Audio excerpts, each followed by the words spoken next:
Hello everyone, nice to see you all. I wanted to look at the very first pasuk of this week's Sedra. I hope you've seen via the email the source sheet. If not, don't worry, we'll manage to get through it even without it. And the opening Parsha of the Sedra is the very important mitzvah of Shemitah. The pasuk opens with the words "Vayidaber Hashem el Moshe, BeHar Sinai Lamer." Hashem spoke to Moshe on Har Sinai, saying. The Rashi already comments on that this pasuk that the phraseology is a little strange. Every mitzvah surely was given on Har Sinai. This is a subject for perhaps a larger discussion, a Shavuos-related topic. Exactly when were the mitzvahs given, and at which stage were they all given on Har Sinai? Were they given throughout the Midbar, as would appear from some of the stories in the Torah? But Rashi, at any rate, picks up on this language of BeHar Sinai. Why does it link Shemitah to Har Sinai? And Rashi answers that to teach us how mitzvahs work and how they were given and so on. I'm not going to go into the answer of Rashi, but we see at any rate, Ma'inyan Shemitah Eitz Har Sinai. What's the connection between Shemitah and Har Sinai? And you see at any rate that this is a central mitzvah. We'll see later how central this mitzvah is, but this is a central mitzvah connected to Har Sinai.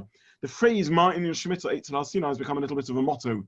It's a bit like in English, you'd say, what's that got to do with the price of cheese? If someone mentions something irrelevant in the yeshiva world, one would say, Ma'inyan Shemitah Eitz Har Sinai.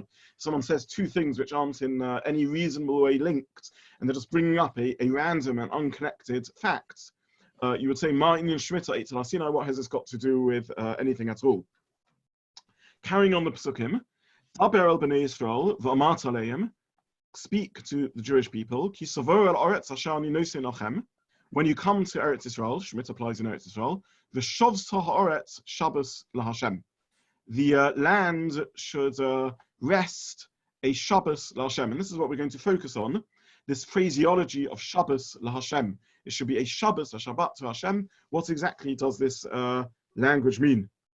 Moving on to Pasuk Gimel and Pasuk Daled, and with that we'll finish looking at the Pasukim. Sheish shonim tizra sadech, v'sheish shonim tizma kamecha. For 6 years one's allowed to farm normally.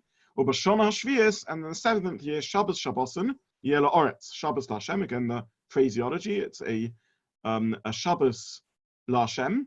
Sodcha lo sizra v'chamacha lo sizmer. You shouldn't sow your field, and you shouldn't prune the vineyards.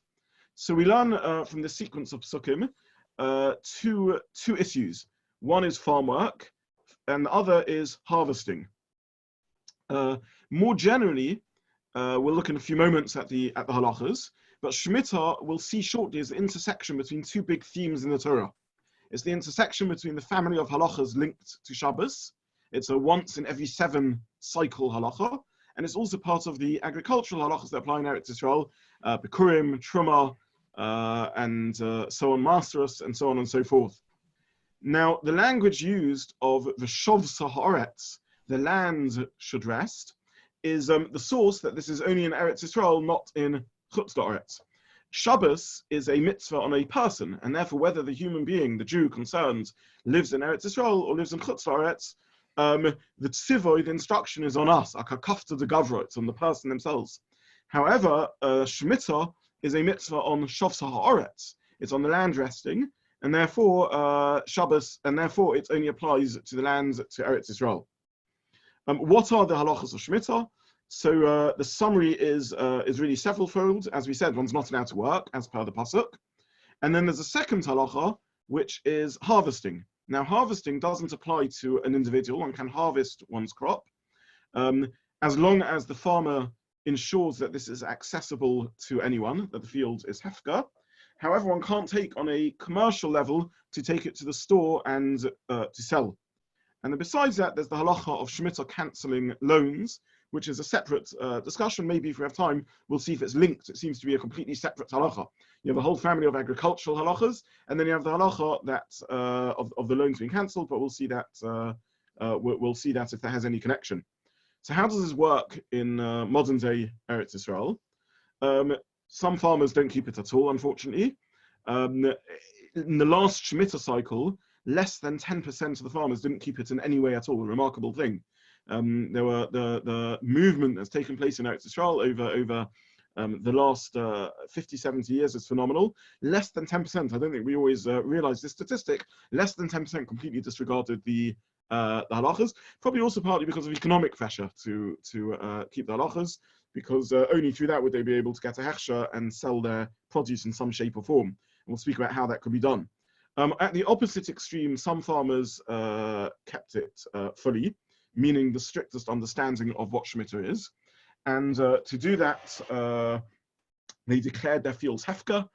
As one traveled along the roads in Eretz Yisrael, you could see signs up in which they said the fields in hefker, but anyone can come in, anyone can do what they want.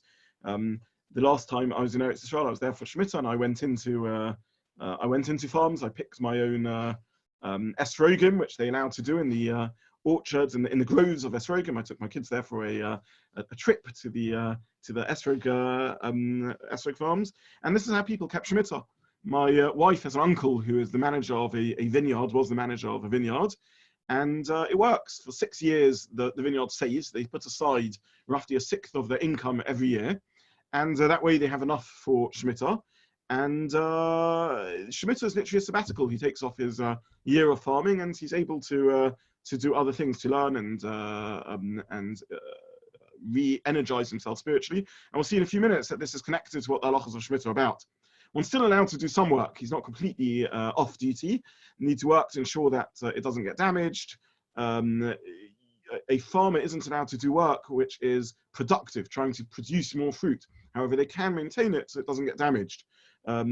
Spray anti-infection, antifungal sprays to stop the trees being ruined, ensure they're watered so that they don't dry out in the year, things like that. And the rest of the time, the farmer doesn't work. So those are the two polar extremes. In the middle, there are two solutions put forward by the poskim.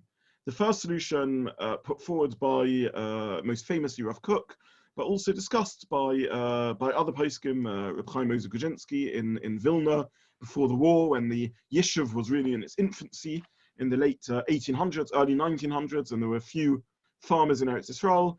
Reb Shlomo Zalman mentions this, is the famous Heter Mechira. I'm not going to go into the controversy around the Heter Mechira now.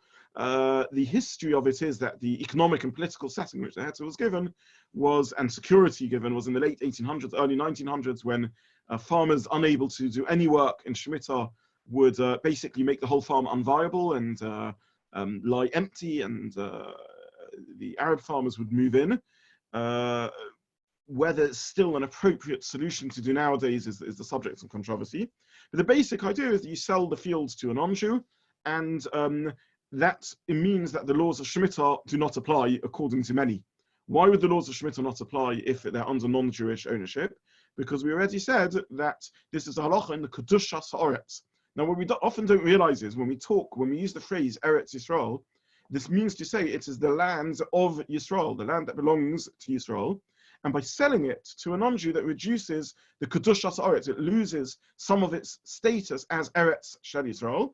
And therefore, according to many poskim, this is a classic matter because land owned by a non-Jew is exempt from the laws of Shemitah. Is it appropriate to deliberately engineer this sale for the year? That's part of the controversy, because it's appropriate to, in order to circumvent the halachas of Shemitah, deliberately lessen the Kedushas Eretz Yisrael. That's the discussion. Is it a legal fiction? That's the second debate. Now, it's true that we all rely on Mechiras Chometz. Just a couple of months ago, we all sold our Chometz. However, in that situation, the sale is a genuine and sincere one. The halacha is Devarim Shebelev Einam Devarim. A person may have their own thoughts about the Mechiras Chometz, but you sign a genuine and legally and halachically accepted contract.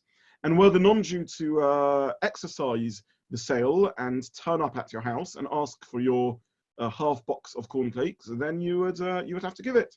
And Huadin, similarly, if they asked for your thousands of pounds of whiskey collection, they would also have to do it. You'd have to hand it over, and you'd get payments for the sum of money, and you'd have to restore your whiskey collection, or perhaps you'll be delighted that you've managed to capitalize your investment. But either way, it is a sale that involves, relatively speaking, small sums of money. And in addition, it's one that one would have to accept. The controversy around the Hetz Mechira is whether this is more of a legal fiction, because would we indeed let the land of Israel be sold on a large scale, systematic method of arranging this Hetz Mechira? I'm not going to go further into the debate, other than as we get to Shemitah, we'll discuss this on a practical halachic level, how we're meant to approach it for those of us living here in Chutz La'aretz. But this is the halachic mechanism. In the last Shemitah, I'll mention as an aside, a couple of additional details were made to the Hetz Mechira to make it stronger. The first addition is one of the controversies around selling Eretz Yisrael is it appropriate to sell land to a non-Jew? Is this allowed? And if it isn't allowed, is the appointment of the Rabbanut to arrange the sale a concept of a shliach lidvar avera? Shlichus is an agency. I appoint an agent to do something for me. And in Halacha, I can't appoint an agent to do something that's forbidden. Now, what we do know is that one is allowed to sell land to a ger toshav. Citizenship of the land of Israel in a halachic sense is not only for Jews. A non-Jew can be a citizen of the land of Israel as long as they accept basic halachas, the Sheva Mitzvahs B'nai Noach, not a complex system of halachas, but they have to formally subscribe, formally accept this set of halachas, not to murder, not to engage in immorality, and various other Evim and Achai, various other basic halachas. And if they accept these, they achieve the status of a ger toshav. A ger toshav is allowed to live in Eretz Yisrael. And in the most recent Hetz Mechira, the Rabbanut took a Russian who was not halachically Jewish, but who agreed to perform a service and was happy to become a ger toshav, which is an appropriate level of commitment for a non-Jew. That means they don't become a full ger, a ger tzedek, where they accept all the halachas, all the Tariag mitzvahs, all the 630 mitzvahs. Become a ger toshav, someone who accepts the Sheva mitzvahs B'nai Noach, and then they did the sale through to him. And halachically, that's much better, because you avoid the claim that this is a shlichus lidvar avera, that you're doing the sale in a prohibited manner. In addition, they recorded the sale in the tabor. Anyone who's bought property in Israel knows what the tabor is. It's a Turkish word for the land registry that's used in Eretz Yisrael, and they registered it with the land registry. So that was a device that was done in the last sale. They also used another halachic mechanism, which is a very interesting one, called Zochin la'adam shelo b'fanav. Now, the halacha is that, I've mentioned it in fact in the halachic section of this series, the halacha is that an agent can work on one's behalf, and we call that a shliach. There are situations in which you can appoint yourself as a shliach on behalf of someone, even without their explicit consent. This is used in the case of minors who need guardians, perhaps lost both their parents, and they need a guardian to be appointed, and the guardian will have to make financial decisions on their behalf. And we use the mechanism of Zachin l'Adam, that someone can appoint themselves as an agent if it is in the interest of the recipient.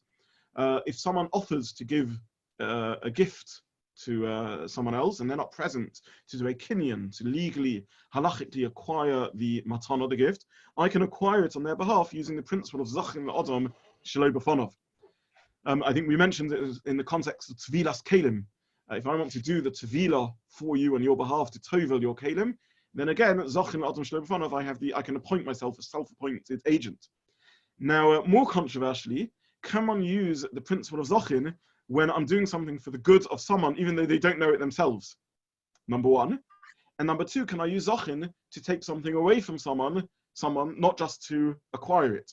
So if someone approaches me and says, I want to buy your neighbor's house and I'm going to pay a staggering sum for it. I'll pay 10 times its real value because I desperately want it, but they are away on holiday and they're away for 3 months. I can't get in contact with them. I want it now. Can I act as the agent if I'm absolutely convinced they would want me to do this, and appoint myself as a self-appointed agent using the mechanism of Zachin, not to get something, to receive something, but to sell something when I'm convinced it's a good deal? So this is an extension of Zachin, which is, for obvious reasons, a lot more controversial. Can I do Zachin away from someone rather than Zachin to someone, self-appointed agency to them? Either way, the Rabbanut used Zachin to arrange a sale even for the 10% of farmers who did not want the sale and didn't sign up to a Heter Mechira, using the mechanism Chiddush number one, innovation number one. Even though the farmers didn't want this, the argument was they don't know what's good for them. And innovation number two, selling their property because this is for their benefit, rather than buying it. So this was again part of a controversy around those who don't sign up. But as I said, more than 90% of the country did. So this is the mechanism of the heter mechira. And then there's a second mechanism, which is known as Otzer Beistin. Now, the way this works is as follows. As far as Shemitah is concerned, the farmer has to leave his produce, hefka, and anyone can come in and farm it and take it and harvest it. However, this creates a couple of problems. The farmer can't harvest it for himself, because that would be commercial farming. They have to leave it to anyone to farm. But if they don't pick it up and farm it, then the fruit may sit in the field, and if no one turns up, it will just rot. In addition, people don't necessarily know how to harvest well. They don't have the equipment, they don't have the know-how, they don't have the ability. Realistically speaking, if I just leave the unpicked grapes on the trees, what's going to happen to them? So Beis Din can act as an agent on behalf of the community as a whole. This is part of the Beit Din responsibility. And they can arrange for the fruits to be harvested and then distributed to anyone who wants them, distributed for free. In addition, Beis Din are allowed to charge basic costs that would be involved in making this arrangement and charge the consumer for that, because they're not charging for the fruit. They're merely charging for the arranging of the harvesting and distribution of the fruit. And this is a very helpful mechanism for the farmers, because the farmers aren't allowed to make a profit. However, Beis Din does need to harvest the fruit on behalf of the community, and who better to ask to help harvest it than the farmers, who are of course experienced in so doing and experts in the field. And therefore, Beis Din will pay the farmers a reduced wage, but a wage nonetheless, to farm on behalf of the community. And then lorry drivers will deliver the fruit to shops. The greengrocers, who are also suffering in Shemitah, will agree to become distribution centers, and again just charge minimally for their time and for the location, which is again charging for the costs and expenses. And that way, everyone along the chain at least makes a minimal parnasa, a minimal livelihood, and the consumer receives the fruit. And the way this works is that the fruit costs somewhere between a third and a half of the normal price, because you've cut out any profit, but you're still charging for the costs, which can include legitimately the laborers who work on behalf of the Beis Din, who happen to be the farmers. And this is another solution. So these are two halachic mechanisms that have been developed, each one with their own complications: the Otzer Beis Din solution and the heter mechira solution, each one, as I said, with technical difficulties. Just to remind ourselves, what are the prohibitions that apply to the fruit? So fruit that grows by itself, there's no prohibition at all. As long as it hasn't been guarded, shomor, in other words, the farmer has opened his gates and allows anyone in, and as long as it's not ne'evad, no one has worked on it, then the fruit is completely mutter. There's no issa. Fruit grows by itself, and therefore a considerable amount of fruit grows. Just the farmer can't harvest it, as we explained. It has to be done through a mechanism such as the Otzer Beis Din solution. Vegetables, wheat, things that grow from the ground, normally don't grow by themselves. They normally need a yearly planting. And therefore, even if it does grow by itself, just from random scattered seeds, there's a special Issur Drabonon, a rabbinical Issur created on this. Because we are worried that since it needs planting, farmers will plant seeds to grow wheat or the like, and that will lead to prohibited Shemitah produce being sold. And therefore, rabbinically, even if it happens to be there's a little bit of a fruit or vegetable a vegetable or wheat stalk grows by itself, it's still forbidden. And therefore, vegetables are stricter than fruit. In addition, there's one final issa in terms of Shemitah, which is the concept of zaman biur. You're not allowed to hoard. And therefore, once supplies run out in the fields, if you're holding any supplies, you have to declare them hefka. You're not allowed to hold on to supplies. Now, if one has supplies through the heter mechira, they don't have kedusha Shemitah, according to those that allow the heter mechira, and therefore one can hold on to one's supplies. However, if you have supplies which do have the kedusha of Shemitah, but you've picked them yourself, or you've used the Otzer Beis Din solution, where Beis Din has arranged a delivery service, in that case it has the kedusha of Shemitah, and therefore the prohibition of zaman biur would apply. In brief, to summarize, when you see fruit on the market in Israel, it can come from one of the following sources. It could be chas v'shalom prohibited fruit from a farmer that hasn't kept the halachas at all. It could be fruit from the heter mechira. It could be fruit from the Otzer Beis Din that they've arranged through the Beis Din mechanism. It could be imported fruit. It could be Arab fruit, which is genuinely non-Jewish fruit and therefore doesn't have Kedushas Eretz Israel. And it could be fruit from outside the borders of halachic Eretz Israel, even though it's from within the borders of modern-day state of Israel. And again, the exact boundaries of the halachic state of Eretz Israel is complicated, but there are regions that it's generally assumed are outside the area of Eretz Israel that has Kedushas Eretz Israel, such as perhaps in the far south of Beersheba, Eilat, and so on and so forth. So this is how these psukim are applied in the modern world. What are the reasons for Shemitah? Why does one keep Shemitah? So the Sefer HaChinuch, which are printed in source 2, addresses this issue. And the Sefer HaChinuch basically gives 3 reasons for the prohibition. The first is, he says this is a question of Bein Adam L'Makom. This is a question of our relationship to Hashem, and he links this to the other cycles that we have in the halachic system. In the same way as he says in source 2, Misharshe HaMitzvah, from the roots of this mitzvah, L'Gvoa B'Lebeinu L'Tzaya Tzio Chazak B'Machshavzeinu, to very strongly internalize the message, Inyan Chidush Ha'olam, the creation of the world, Ki Sheishes Yomim Asa Hashem Es Hashemayim Es Haaretz, 6 days Hashem created the world, of a Yom HaShvi, and on the 7th day, Lo Bara Dava, nothing was created, and therefore he rested. And therefore, in order to internalize this essential belief of the creation of the world, we have these cycles of 7, and amongst these cycles of 7 is to work 6 years and keep the Shemitah in the 7th year, parallel to the days of the week. So this is one idea in the Chinuch, and he links this to this being part of the role of a farmer. A farmer works hard to achieve produce, and it's important for the farmer to remember every so often that it isn't the land that's really bringing forth the fruit, it's not his hard work, but it's the God who created them all, and therefore it's important to have a Shabbos for a farmer in the same way as we have a weekly Shabbos. So this is one concept. The second idea, he says, which is more of a Bein Adam La'atzmo quality. We're used to dividing mitzvahs between Bein Adam L'Makom and Bein Adam L'Chaveroi, interpersonal mitzvahs and mitzvahs in terms of a relationship with Hashem. However, there's a third category of mitzvahs, which is Bein Adam La'atzmo, a person's relationship to themselves. What sort of person am I? The concept behind this is a little difficult. Bein Adam L'Makom means I relate to the other, Hashem. Bein Adam L'Chaveroi means how I relate to other human beings. Bein Adam L'Atzmo means how I relate to oneself, how I relate to myself. Now, we may be a little troubled with that. What does that mean, how I relate to myself? I am myself. I don't need to relate to myself. I just am myself. And of course, the answer to this is, it's not so simple. We humans are complicated. We're made up of many different parts, and they don't always relate that well to each other. We are emotional beings, we are intellectual beings, we're spiritual beings, we're physical beings. We exist in many planes and many dimensions.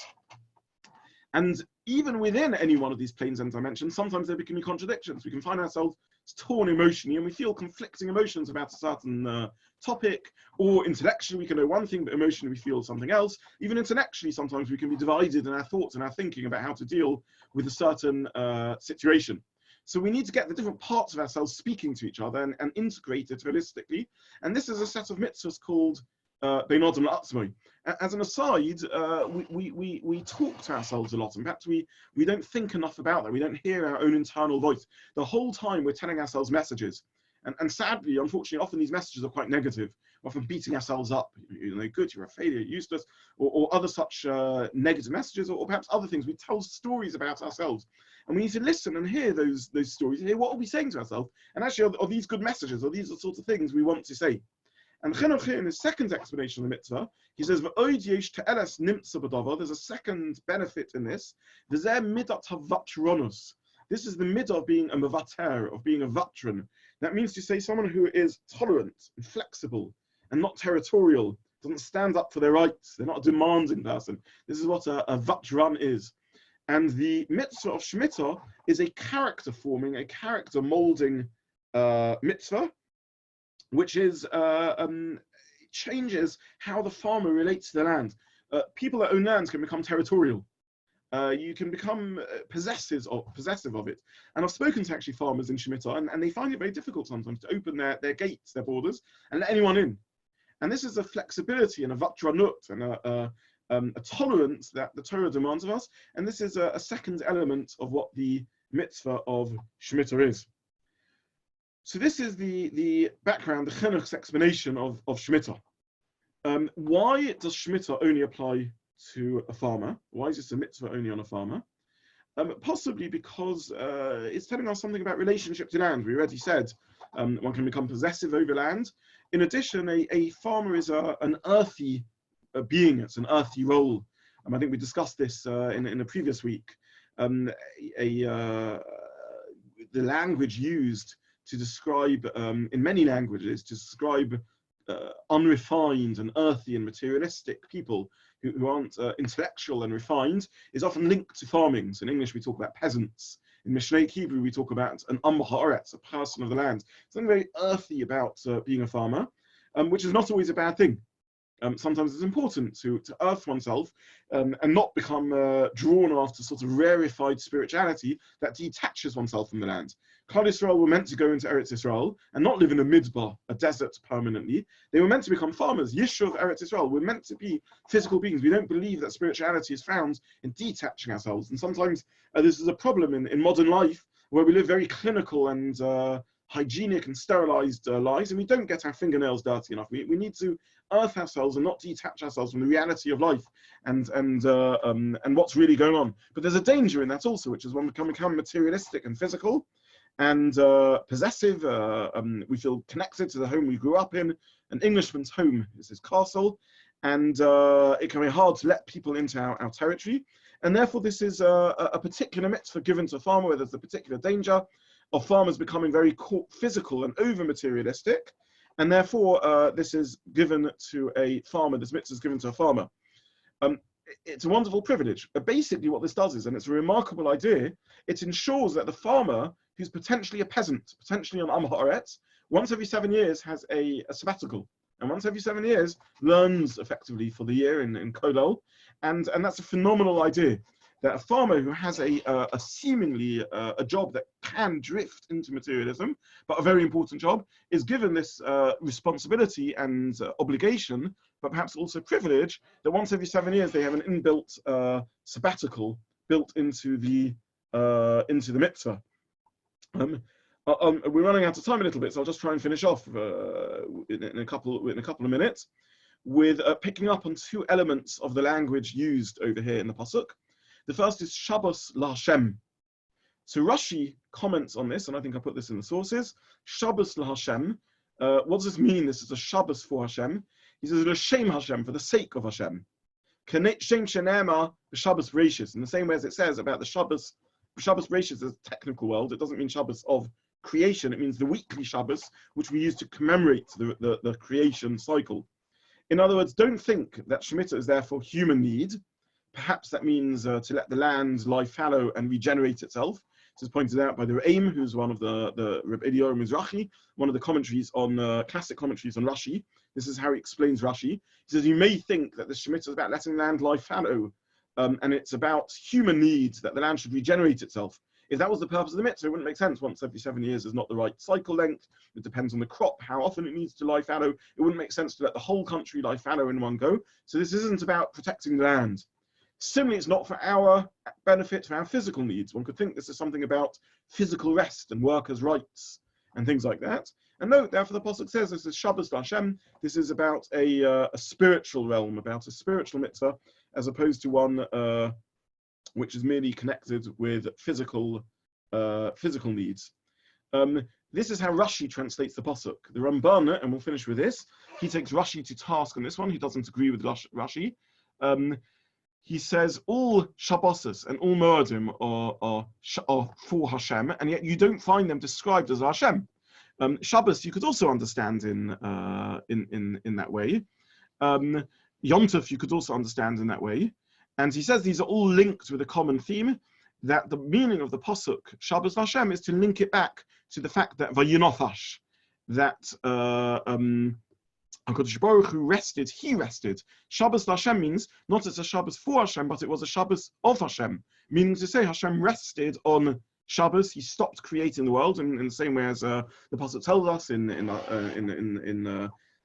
mitzvahs of Shabbos, the Sefer Shemos, Ki v'shavas vayinofash, Hashem rested and vayinofash, and therefore this is the purpose of Shemitah.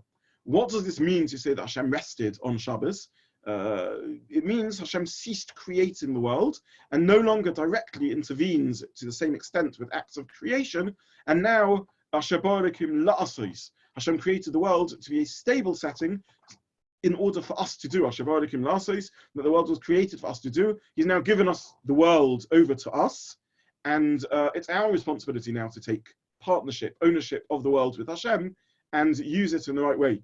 And therefore it's important, since Vayinofash, since Givei Shavas, since we don't live in a world in which Hashem is constantly creating, it's important that we humans now live up to our responsibilities. And to help us live up to our responsibilities, we need a Shemitah and a Shabbos to step back and reflect and understand what our purpose is and what our real spiritual mission is, and through so doing, then be able to use the world properly. So in this understanding, the approach of Shabbos is Shabbos LaHashem. It was the Shabbos of Hashem. Hashem rested on Shabbos. What does it mean he rested? It means he ceased creating in order to give space for us to exist, but now we have to live up to the responsibilities of that space that's been created and use it appropriately, and therefore we need a Shabbos to energize us in the appropriate way, to give us the spiritual foundation and contextualization to allow us to use the world properly. And that's the concept of this Shabbos LaHashem. So I'll pause there because we'll finish with that, the Parsha thoughts for this week before I move on to Halacha. And if there are any questions, I'm happy to take these now.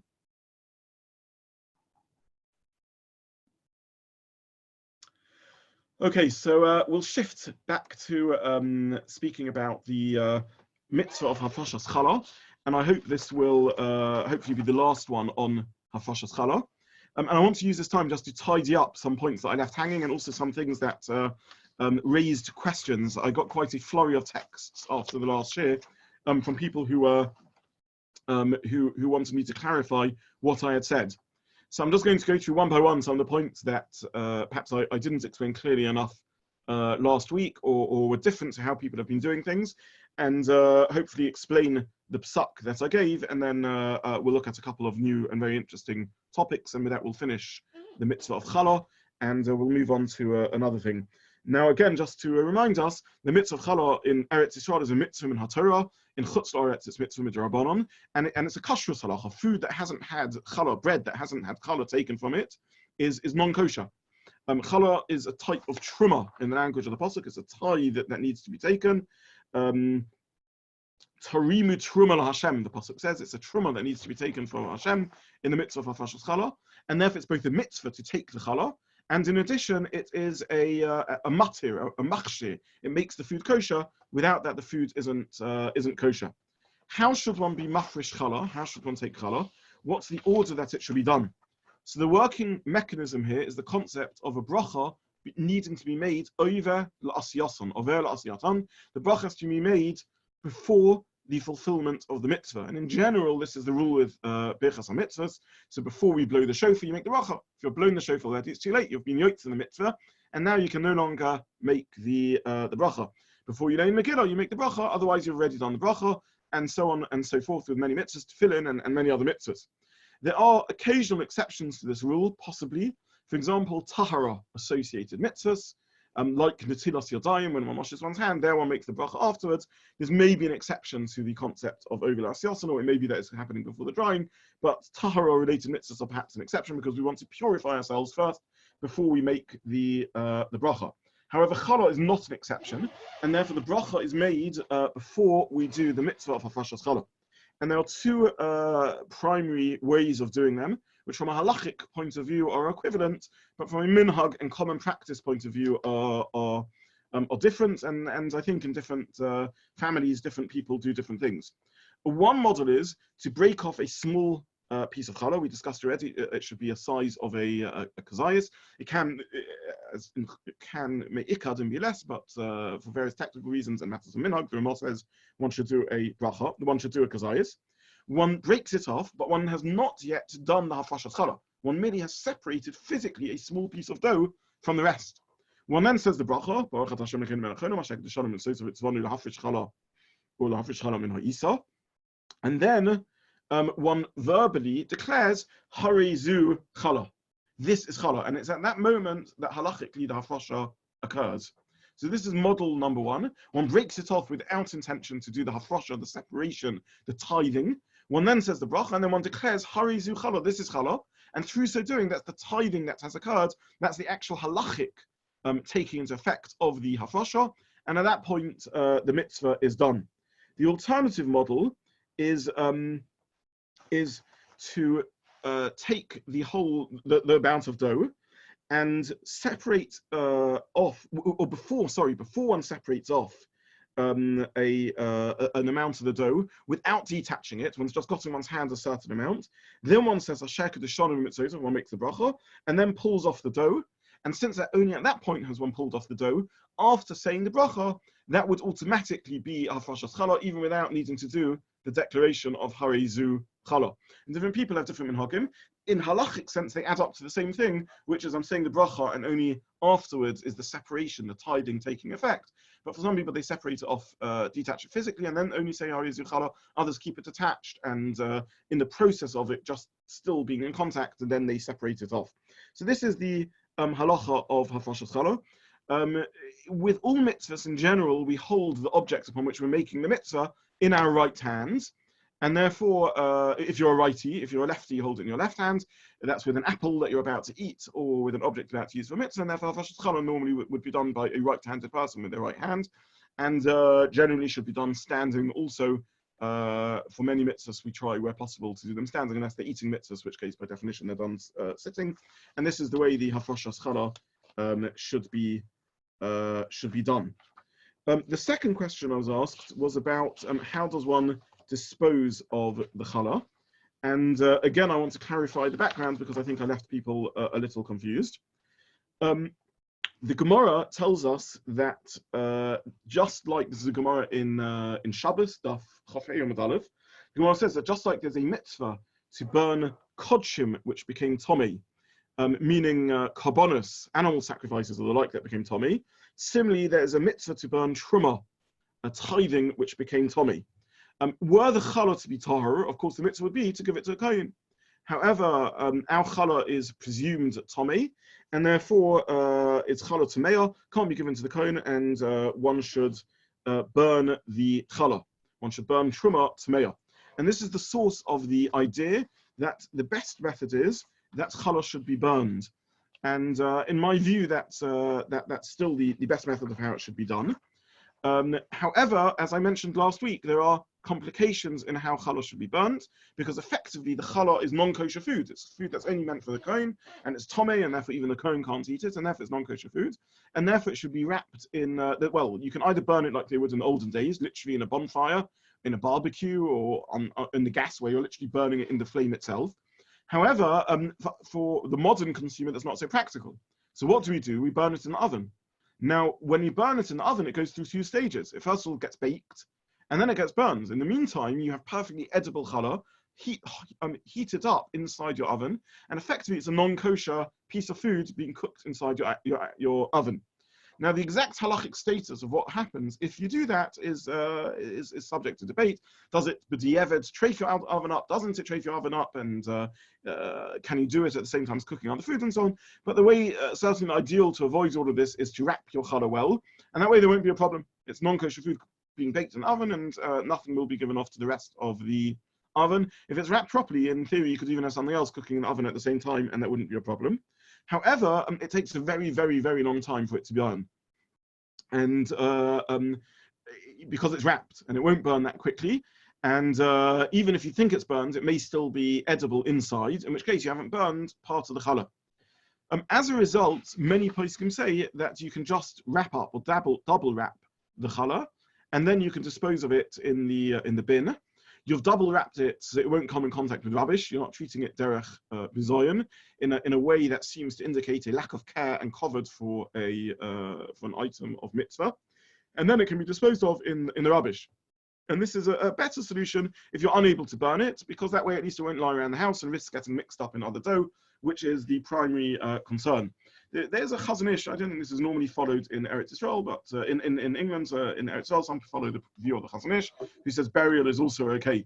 And the basis the Hetzers put in the rubbish is also that actually what do they do with the rubbish? They either bury it or burn it, in which case you're fulfilling one of the two opinions. And several people texted me off group afterwards saying this is what they do. They wrap the challah and then they dispose of it. And that was my opinion. And I think a reasonable psak is that this is acceptable, though less ideal than burning. In a backpedal from last week, having relearned the sugya, I don't think leaving it in a bag to lie around for a long time and go moldy is an ideal solution.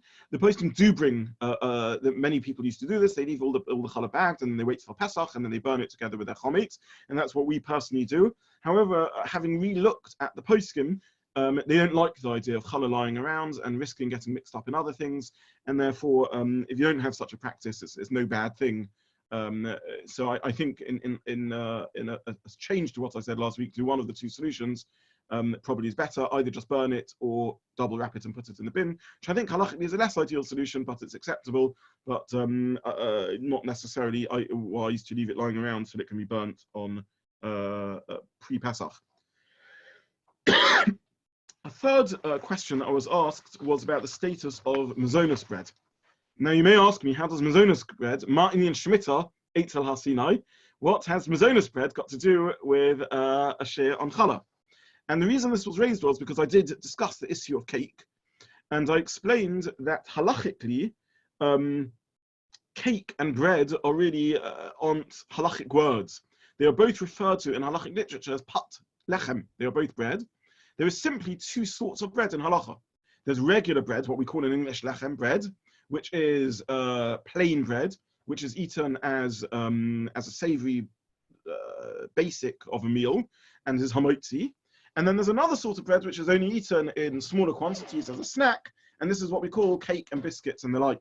But they're both halachically bread, and therefore if we remind ourselves of the language of the pasuk is a mitzvah on Challa, which literally means cake, and it's a mitzvah on lechem haaretz, it's a mitzvah on the bread of the ground, and therefore the mitzvah for Fashas Challa applies to cake as much as to bread. And we discussed last week, I'm not going to go through it again, the technicalities of which sorts of liquids and so on and so forth. Now, cake is halachically bread, other than we're not kovei su'ud on it. It doesn't have the status of being the basic of a su'ud, and therefore we say mazonos on it. As long as one eats it in small enough quantities. If one eats it in larger quantities, such that one is kovei su'ud, it becomes the basics of the su'ud, then one would have to say hamotzi on it.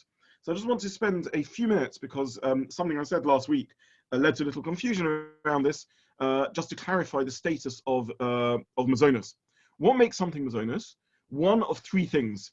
Well, first of all, the halachic terminology used by the Gemara is that there's bread, which you make hamotzi on, and then pat haba bekisnin, which I won't translate for a moment, a different sort of pat, which is bar bekisnin, which is mazonos.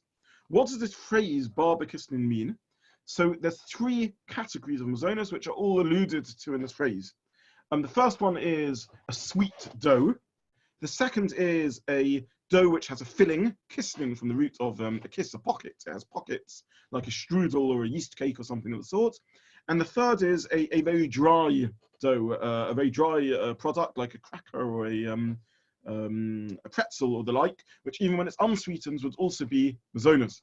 So if you cook a cake that has a significant amount of sweetening in, a honey cake or something like that, then that would be mazonos.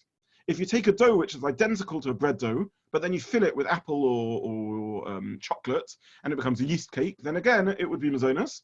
And finally, if you break something into dry pretzels, even though the ingredients don't include sugar or fruit juice rather, then it would still be mazonos.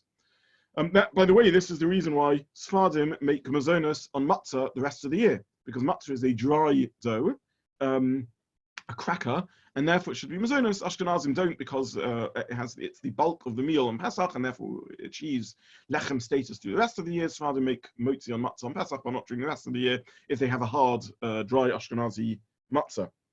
So this is the background to what defines something as mazonos or hamotzi. Now, how sweet is sweet, and how much sweetener does there need to be in the dough? This is discussed by the poskim. This is a Shulchan Aruch in Siman Kuf Samach Ches, and it's a machlokas between the Ramah and the Mechaber, between the Shulchan Aruch, who paskins for Sfardim, and the Ramah Yisraelis, who paskins for Ashkenazim.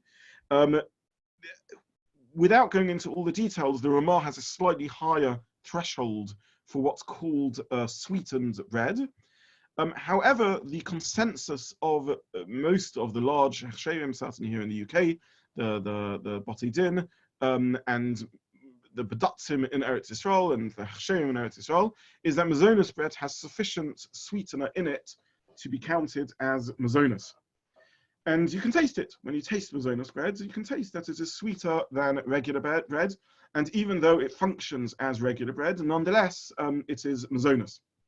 So the concept of mazonos bread comes in with 2 or 3 attacks. Those who don't like the concept of mazonos bread. Attack number 1 is they say it's not cake, it's bread. And they use as a reference the Shulchan Aruch and the Ramah that says it has to be sweet. And this comes down to the judgment call as to whether it's sweet enough or not. And the view of many poskim is that it is sweet enough, and therefore it's mazonos. The second question with mazonos bread is, but I'm eating it as my meal. If every single day of the year I have a mazonos roll or mazonos sandwiches for breakfast or for lunch, that is my lunch. I always buy a pack of mazonos sandwiches and I eat them. Then surely this is hamotzi. This is my meal. Because the halacha is that even when you have mazonos, if you're koveya soda on it, if you fix this as your meal, then this would be hamotzi. The difference between mazonos and hamotzi, they're both bread. The difference is that bread without the sweetener is always, even if you have a small amount of it, a crumb, you would have to say hamotzi on it because it's always the basic bread. Whereas cake and mazonos, if you're koveya soda, if you fix a soda on it and you have enough of it, that this is your koveya soda, this is your meal, your permanent fixed meal, then you would make hamotzi on it. So those who don't like mazonos bread argue that you have a fixed meal. If every day you have a couple of mazonos sandwiches, that's your meal. Now, this is not correct, in my view, al pi halacha, because when you look in the poskim, it is very clear, it's really a moral already, that it doesn't matter if you happen to always have something for your lunch. All that is saying is that you're choosing not to have a proper meal for lunch. You're choosing to have a snack for lunch. The meal that's being referred to here is a proper meal, is a sit-down meal, bokev erev, like you would have as in the olden days, they used to have 2 big meals a day. It's like you have for a proper meal. If you choose not to have a meal and always be busy on the go, then that means you're choosing never to have a meal. It's not that this is your fixed meal. It's that you're choosing not to have a fixed meal. So what does determine the quantity that you have to make it a fixed meal? The post give different measures. Some give halachic measures: 3 beitzim, 3 egg volumes, 4 egg volumes. Half an omer, because we see in the Mishkan, in the Midbar, they used to have an omer every day, half of which they'd eat in the morning, half of which they'd eat in the afternoon. A variety of opinions given by the poskim. However, the consensus and mainstream opinion is that the amount that would be called kviya soda, a fixed meal, is the amount that a normal person eats in a fixed meal. We don't need to look at halachic sources of what happened in the Midbar or other halachic places where a fixed meal is defined in halacha. It's what someone has for a proper fixed sit-down meal. Different people eat different amounts, but as a class, it doesn't depend. Again, it's clear in halacha, it doesn't depend on you as an individual. It depends on what's considered a norm. How do we determine a norm of how much bread is? You have to look at what the volume of food that's eaten in a proper sit-down meal. I don't mean a chasna here on the one hand, but I do mean a meal where you sit down with the family and eat a Shabbos meal or something of the sort. And the volume is fairly significant, it's fairly large. If perhaps you picture a latha, serious problems now.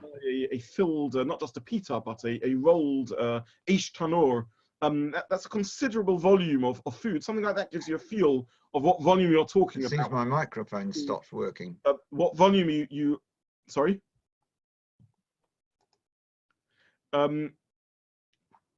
It gives you a feel of what volume of food you're having in order to have a sit-down meal, and that would be what is a kviya soda. And I think that's an amount that one can picture to help one understand what's called a meal. It's perhaps even as much as the volume of perhaps half a loaf of bread or something like that. If one adds up everything one has in a proper sit-down meal, one can't look at how many slices of pizza you have and decide, look, if that's my supper and I have 3 slices of pizza, this is the volume of a meal. Because when one's having pizza, one's saying one isn't having a full supper and it's very oily and cheesy and there's a limit to how much one can eat. Not because that volume fills one up, but just because that's the amount one eats. So it's a considerable volume of bread according to these posting that one have. And to my mind, this is the correct approach with mazonos bread. Now, it is true, very true, that this is a subject, nonetheless, of considerable machlokas. Exactly how do we find how sweet it has to be mazonos is a machlokas. Exactly how do we measure the volume is sometimes a little clear. But what I want to point out is that if one wishes to be machmir, to be stringent, the only way to do so is to avoid mazonos bread. It is not a chumrah, an appropriate stringency, to have mazonos bread and say hamotzi on it. Because then one is saying a wrong bracha, a bracha of atara. One will wash one's hands and say al netilas yadayim, that's a bracha of atara, because you're not having bread.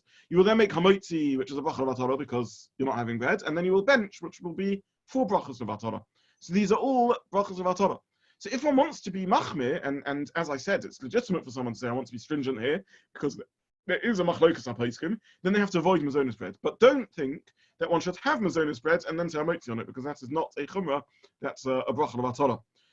In my view, me'ikadin, as far as kol halacha is concerned, one can have mazonos bread, and this is the minhag ha'olam, this is the practice of the world, and is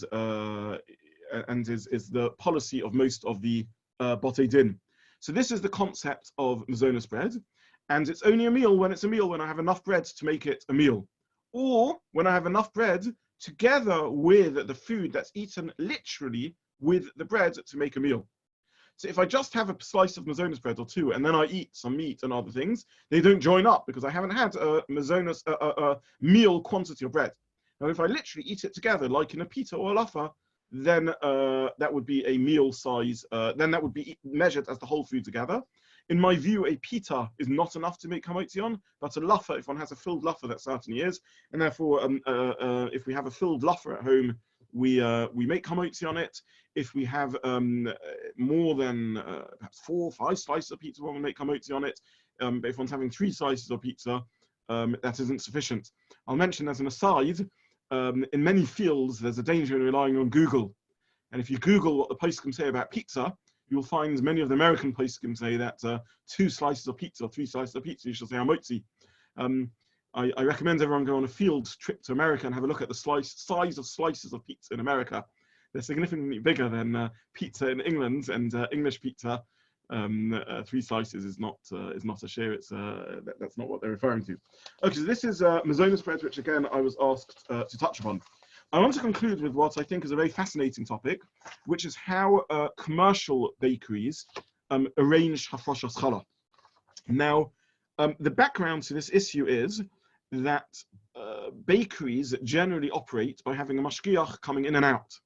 A bakery, in most respects, is not a high-risk kashrus operation, and therefore it's enough for a mashgiach to come in and out on random occasions, and this is how they operate.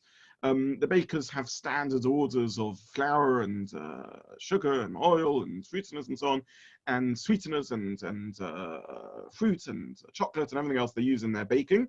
And the mashgiach will come in and check that all the products in the stockroom are suitable, and there's no need to have a mashgiach tamidi, the constant presence of a mashgiach, other than with respect to challah, which is a running and ongoing concern, because you need every batch of dough that's made for challah to be taken.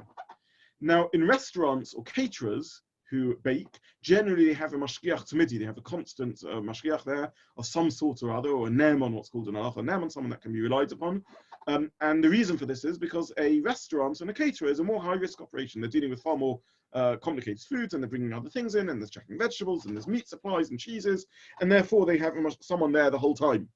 And therefore that person can be, if this is a caterer or a restaurant that bakes their own bread or cake, they can do the hafroshas challah.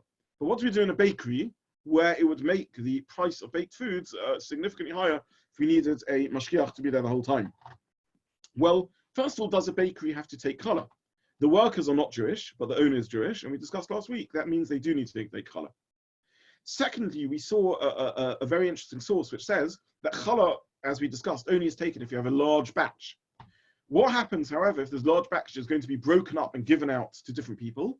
In certain circumstances, we discussed the party that's made, or a teacher that makes for her kindergarten or reception class large batch of dough, and each kid is going to take home a small amount. There could be circumstances where challah doesn't need to be taken from that, even though the batch in total is enough. However, in bakeries, this doesn't work for 2 reasons. First of all, very often the batch in total is enough. And secondly, since the bakery is going to bake the dough before it's given out, the chiyuv of challah will be there from the time of baking, even though later it will be sold. So we have a problem. Challah has to be taken. Who's going to take it? Can we authorize the non-Jewish workers to take the challah? The answer is no. Taking the challah would involve shlichus, agency, and agency doesn't work for someone to do something for which they are not obligated. And since the non-Jew is not obligated in hafrashas challah, he can't be appointed as a shliach, as an agent to take the hafrashas challah. So how do we resolve this? So there are a number of solutions given, and I will share two of them because they both have interests. The first solution, which is the one that's generally used, to the best of my knowledge, by the Botei Din here in the UK, and at this point I want to thank Rabbi Michael Kaduri, who is the KLBD mashgiach, head mashgiach, who's responsible for, amongst other things, bakeries, and was very helpful in telling me what policy the London based in and most other hechsherim here in the UK, all other hechsherim here in the UK follow, which is that they ask the non-Jewish worker to take off for each batch of dough that's being made a quantity of dough and put that in a special bin, in a special container, stored up there. And the mashgiach will come whenever they come and visit, will check how many batches of dough have been made in the meantime since the last visit, and we'll see that there's a corresponding lump of dough that's been taken. This is only half the story, because the non-Jewish worker can't do hafrashas challah, and we'll get to that in a moment. But for now, just the mechanics of it. The non-Jew will take a batch of dough off, a separate off dough of every batch that's made. They have these very big mixers, which are the size of a washing machine. And they will keep records of how many batches they've done, of 6 batches of wholemeal and 3 batches of white in the meantime. And the mashgiach then will check that corresponding with the records and the number of batches done and the turnover of the business, which the mashgiach has a feel for, and how much is sold, how many batches have been made, and whether there's a matching lump of dough for each batch of challah that has been, each batch of bread that has been baked. So fine, that's stage one. We now have lumps of challah from each one. The mashgiach will then separate from this lump. There are different ways of doing this, but I'm describing what is probably best practice, and certainly how Rabbi Kaduri does this. The mashgiach will then separate off from each batch of dough that's in front of them, part of it to be the hafrashas challah. So effectively, you have a very large batch of dough that's been made in the bakery. Most of that dough has now been taken off and baked, but some of that batch has been separated, physically separated. Out of that physically separated batch, the mashgiach then separates a bit of that off and says, Harei zu challah, this is challah, and that way has done hafrashas challah on the remainder of the dough that's in the bin, and on all the other dough that has been baked in the meantime. Now, this is a very good halachic solution most of the time, but there's a couple of interesting halachic points to it. The first halachic point is that the dough in the bin from which we are taking challah, which works and is effective on all the other dough that's been baked, is now separate from the dough that's been baked. Where is the rest of the dough that's been baked? Well, interestingly, it may still be in the bakery, but now out on the counters, or it may be in the home of the consumer, because someone may have already bought the dough in the meantime. If the mashgiach came at 6 o'clock in the evening and there's been a whole day of baking in between, then in between the challah hasn't been taken and it's already been taken home. Or indeed, it may already have been eaten. So how can the hafrasha of the mashgiach help at that point? And the answer is this very fascinating feature of challah, in which the challah can be taken even after the rest of the loaf has been eaten in chutz la'aretz. And we already explained that challah in chutz la'aretz has a lesser, more lenient status, and therefore this is an appropriate solution in chutz la'aretz. I mentioned the solution in the context of Shabbos. Someone realizes on Shabbos they haven't taken challah, they can eat 3/4 of the loaf, leave a bit of the loaf left over, and after Shabbos take challah on the whole loaf, even that which has already been eaten. And therefore, similarly, the mashgiach takes challah on the whole loaf, including that which hasn't yet been taken.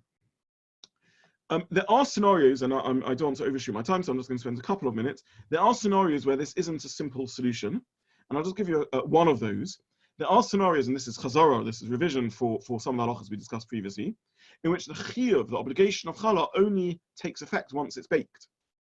For example, a very runny dough, honey cake, for example, is a very liquid dough. It's not viscous; it runs, and therefore the chiyuv of hafrashas challah, the obligation to take challah, isn't on it because it's not yet a cake. It's only when it's baked into a cake form is the chiyuv chal. Does the chiyuv take effect? And in that circumstance, how would the mashgiach take in advance from the dough?